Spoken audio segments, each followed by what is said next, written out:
Dans cette capsule, en plus de consolider notre compréhension du concept de triangulation en évaluation, nous allons voir qu'il est possible, voire souhaitable, de différencier cette triangulation.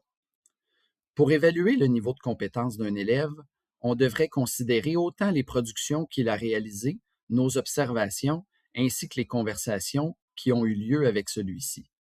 On part souvent avec une fausse prémisse, soit que les productions sont beaucoup plus objectives que les observations ou les conversations. Ceci s'explique notamment par le fait qu'on a l'impression que c'est beaucoup plus simple et rapide de recueillir des données de cette façon.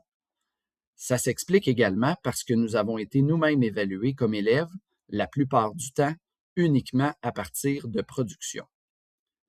On a donc tendance à reproduire cela avec nos élèves et à utiliser uniquement des productions lorsque vient le temps d'inscrire un résultat au bulletin. C'est tout à fait légitime de considérer l'ensemble des données dont vous disposez pour porter votre jugement. En fait, c'est plus que légitime, c'est même nécessaire puisque cela vous permettra d'avoir un portrait plus juste du niveau de compétence de vos élèves. Cela étant dit, ça peut donner un peu le vertige d'avoir à amasser des traces de sources variées pour l'ensemble de nos élèves. Nous allons voir comment on peut y aller graduellement. Voici un groupe d'élèves. Chaque triangle représentant un élève. Une classe où l'on recueille des données de façon plus traditionnelle pourrait ressembler à ceci, c'est-à-dire que nous recueillons de l'information sur nos élèves seulement à partir de productions et nous recueillons exactement le même nombre de données pour tous nos élèves. Dans un carnet de notes, ça pourrait ressembler à quelque chose comme ceci. Un premier pas pourrait être d'abord d'accepter que nous n'utilisons pas exactement le même nombre de traces pour tous nos élèves, même si nous utilisons exclusivement des productions. Par exemple, il n'y a aucune obligation à faire reprendre un examen à un élève qui était absent, pour qui nous avons déjà suffisamment de notes pour porter un jugement professionnel robuste. Cela ferait donc en sorte que la quantité de traces amassées pourrait être différente d'un élève à un autre, comme on peut le voir avec la grosseur des triangles sur cette image. Dans un carnet de notes, on accepterait donc qu'il y ait des espaces vides. Dans nos classes, nous avons des élèves pour lesquels il nous est plus facile d'évaluer leurs compétences et certains pour lesquels nous nous posons davantage de questions. Pour ces derniers, il pourrait être intéressant de les cibler et d'aller recueillir des données provenant d'observations et de conversations. Ceci nous permettrait de venir corroborer ou ajuster notre jugement basé uniquement sur les productions.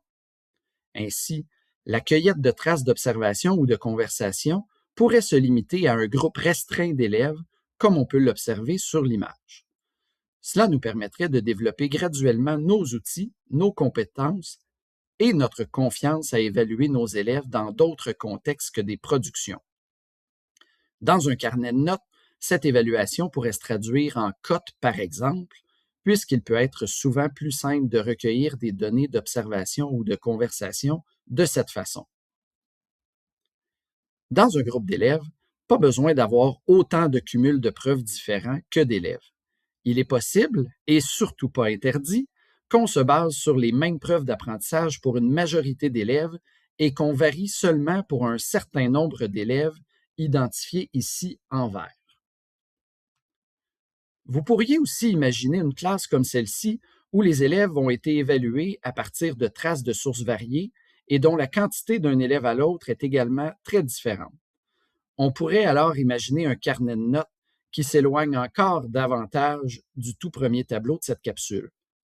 Si l'enseignant recueille des données en évaluant les élèves à partir des critères d'évaluation prescrits et qu'il conserve les mêmes attentes pour tous ses élèves, cette cueillette de données est tout à fait valide. En passant, il n'y a pas d'ordre à privilégier dans ce qui vient de vous être présenté, ni de but ultime à atteindre par rapport à la différenciation des traces utilisées pour évaluer vos élèves. L'idée principale est de chercher à recueillir les données les plus pertinentes possibles sans se mettre la pression d'accumuler exactement les mêmes données pour tous vos élèves.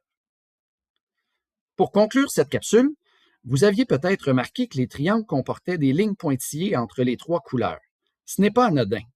En fait, ces lignes pointillées permettent d'illustrer le fait que dans plusieurs situations, ce que nous consignons comme information est une combinaison de plusieurs sources en même temps. On peut penser par exemple à un travail collaboratif effectué en classe au cours duquel l'enseignant circule d'une équipe à l'autre. Il a accès aux productions des élèves, ce qu'ils écrivent sur leurs feuilles. Il peut observer les échanges entre les élèves et il peut également animer une brève discussion autour des stratégies, concepts et processus mobilisés par les élèves.